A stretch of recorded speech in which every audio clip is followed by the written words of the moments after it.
Welcome to the deep dive. Okay, picture this. You walk into your workplace and it feels like everyone, well, maybe not everyone, but a lot of people are cutting corners. Arriving late, maybe ignoring instructions, perhaps even taking supplies home. hmm It's not right, but there's this pressure, this sort of vibe to just go along with it. Right. And that really sets up the big question we're tackling today, a really fundamental one.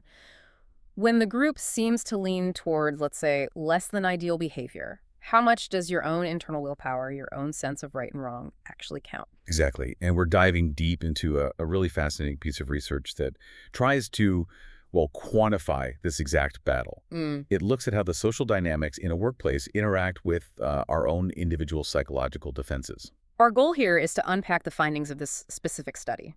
It explores how our perceptions of what's acceptable group behavior tangle with our personal self-control to influence what we actually do at work, specifically in a professional academic setting in this case. Okay, let's get specific about the source.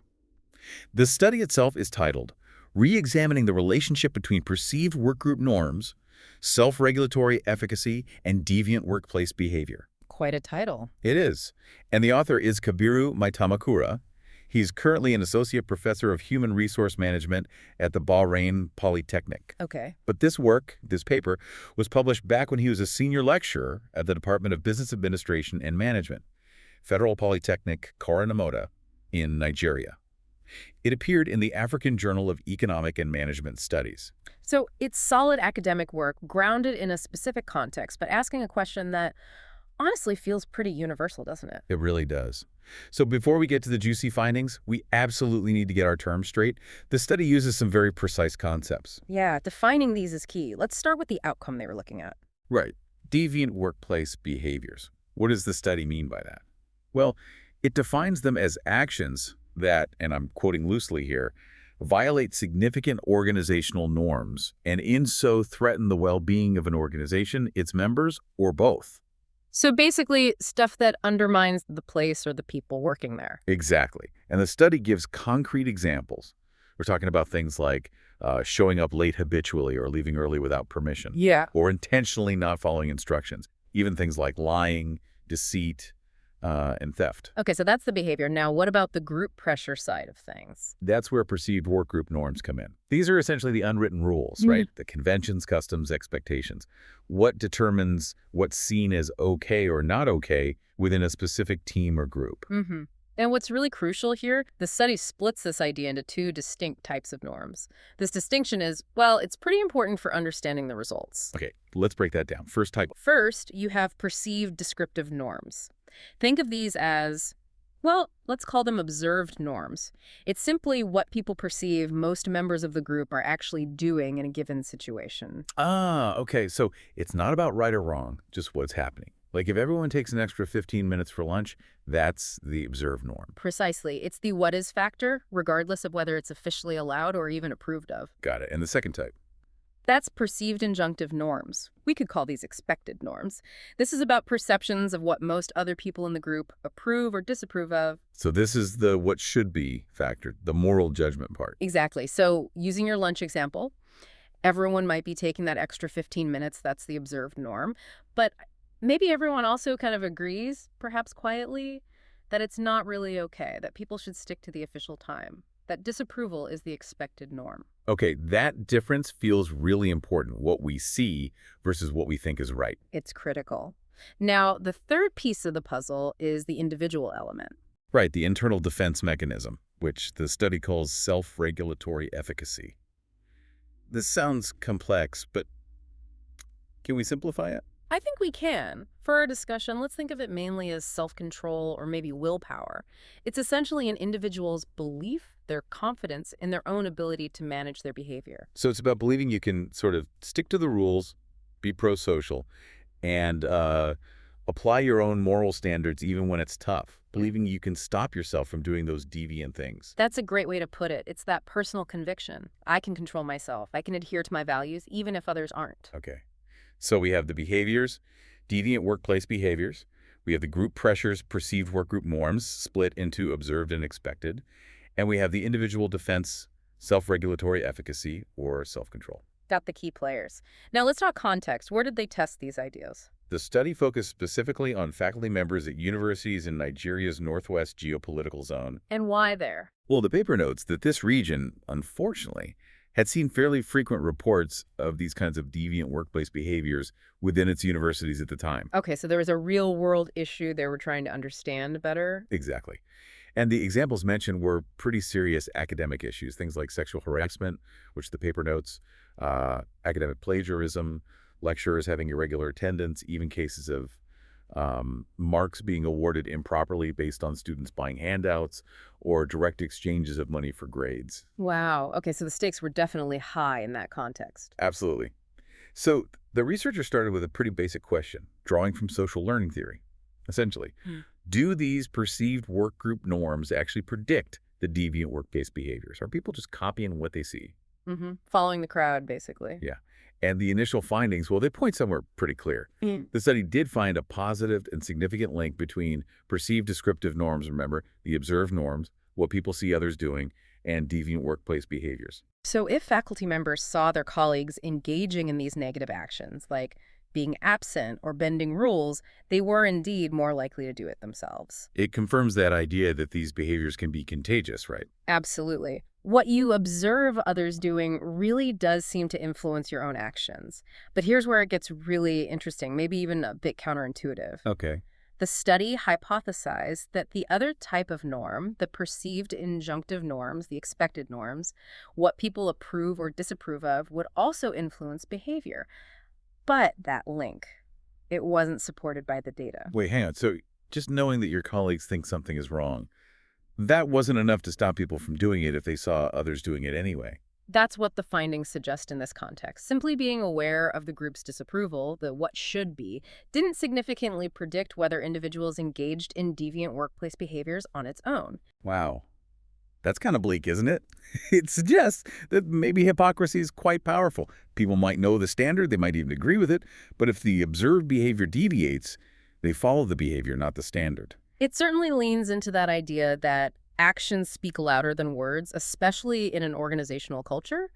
What people say they value, the expected norm, seems to lose its power pretty quickly if it clashes with the observed reality, the observed norm. Okay, so what people see happening, the observed norm, is such a strong pull towards negative behavior, that sets up the main event of this study perfectly, doesn't it? It does. The central question then becomes, can that internal factor, that self-regulatory efficacy, that belief in your own self-control, act as a buffer? Can your personal willpower actually override the influence of those powerful group norms? The million-dollar question. What do they find?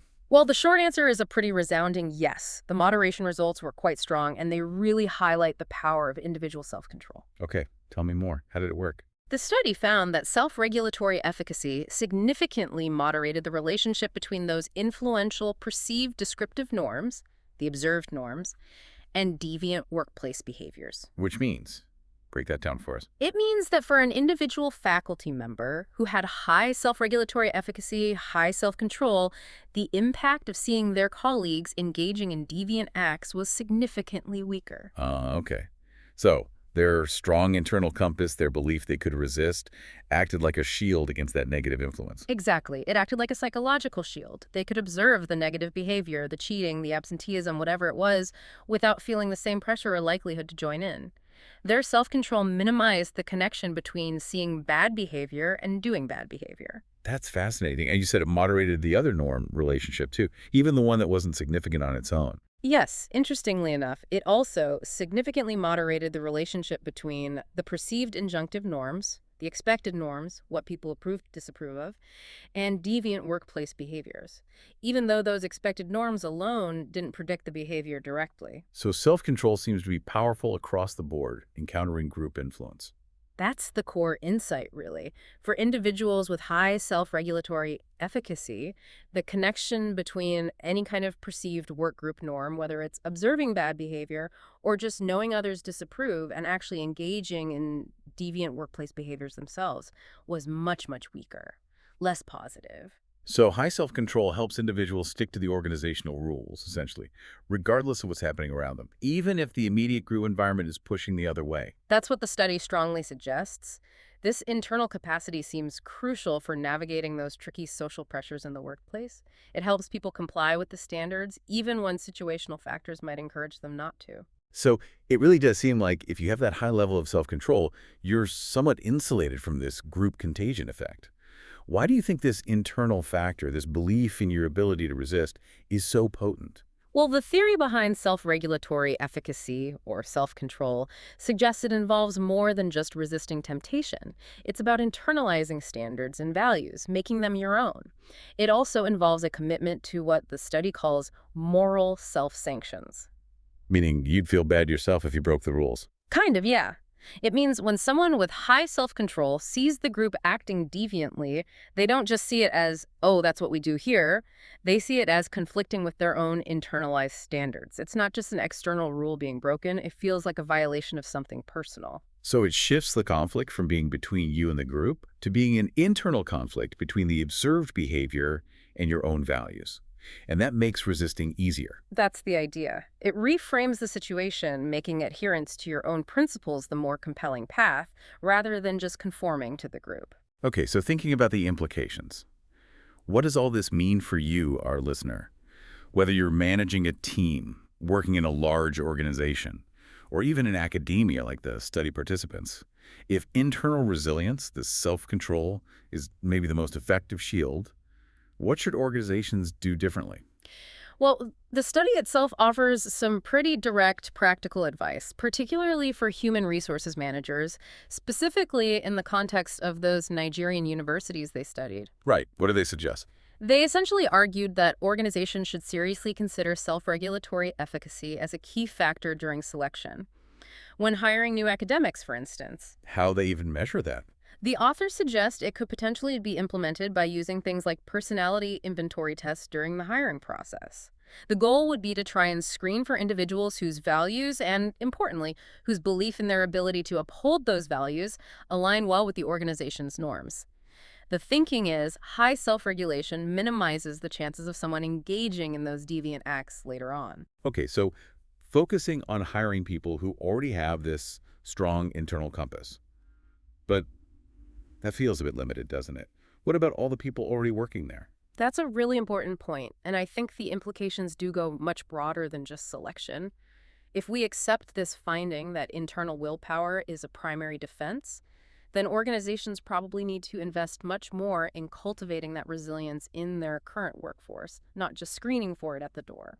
So it becomes less of just an HR screening task and more of a maybe a leadership and development challenge. Exactly. Leaders play a huge role here. They need to actively model high self-control themselves, and they need to create an environment that supports and reinforces the idea that it's okay. In fact, it's necessary to stand apart from negative observed norms if they conflict with core values. So things like training, maybe mentorship programs focused on ethical decision-making and resilience. Could be.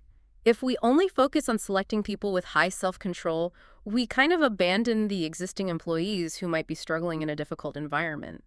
We need ways to help them strengthen their own moral self-sanctions and their belief in their ability to resist negative pressures. Makes sense. Now, we should probably just briefly touch on the study's limitations, as all studies have them. Good point. The researchers themselves noted a couple of things. First, it used a cross-sectional design, Meaning? meaning all the data was collected at one point in time. So while we see relationships like high self-control is linked to less deviant behavior when norms are bad, we can't definitively say one causes the other based on this design alone. It's correlation, not necessarily causation. Okay. And the other limitation? It relied on self-report data. Participants were asked about their own perceptions of norms and their own engagement in deviant workplace behaviors. And people might not always be completely honest about the bad things they do, right? Exactly. There's always a risk of what's called social desirability bias. People might underreport their negative actions to present themselves in a better light. So the actual levels of deviant behavior might even be higher than reported. Got it. So keep those caveats in mind. But even with those limitations, the core finding seems pretty powerful. I think so. We've really unpacked how what people see their colleagues doing, those perceived descriptive norms or observed norms, has a really significant pull towards engaging in similar, sometimes negative, deviant workplace behaviors. But, and this is the crucial, but that pull can be significantly weakened, buffered by a strong internal factor. High self-regulatory efficacy, your personal belief in your own self-control, your willpower. It really shifts the focus, doesn't it? It suggests that while the group environment matters, maybe your internal strength matters even more when it comes to resisting negative influence. It's not just a secondary factor, it might be the primary line of defense. Which leaves us with a pretty provocative thought for you to consider. If we accept that group behavior, especially negative behavior, can be highly contagious, and if high self-control acts like the most effective vaccine against that contagion, how much effort should organizations realistically put into changing the environment versus cultivating that internal resilience in their people? Or perhaps, what structural changes could they make to stop reinforcing negative observed norms in the first place, making that internal fight for integrity just a little bit easier for everyone? Hmm. That's a complex challenge with no easy answers. Indeed. Definitely something to think about. That's our deep dive for today. Thank you for joining us.